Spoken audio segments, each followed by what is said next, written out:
ways for you to diagnose damp. It's not you can't just, yes, in some cases you can say, okay, this wall is wet, okay, it might be affected by damp, but it might just be as a result of maybe the general temperature. It might not be dampness that's affecting the wall. But how do you know if a wall is actually affected by dampness? The number one reason, which is the obvious way to know, is when you start seeing paint peeling on the wall. You start seeing paint peeling on your wall is one of the ways to know that, okay, a wall is affected by damp. The number two way to know is we have some equipment we use. This one is called a damp, what's it called? A moisture meter. Some people call it damp meter, or they call it moisture meter. So you place it on the wall, then according to the reading, you'll be able to know whether the dampness level is high or low. So there are standards for that.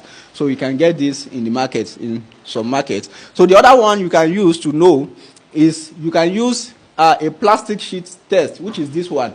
So this plastic sheet test does not require any equipment. All you have to do is you find nylon, all this you can find poly bag or any nylon.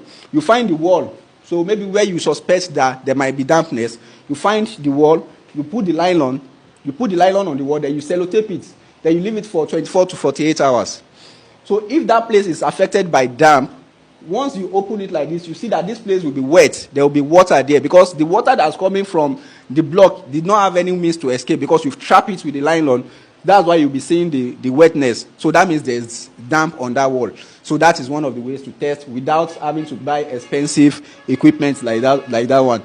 So the other one is visual inspection. Like I told you, you'll be seeing paint peeling.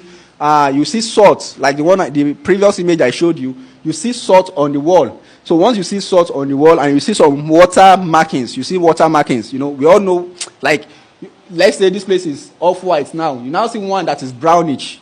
So that is a probable diagnosis for dampness.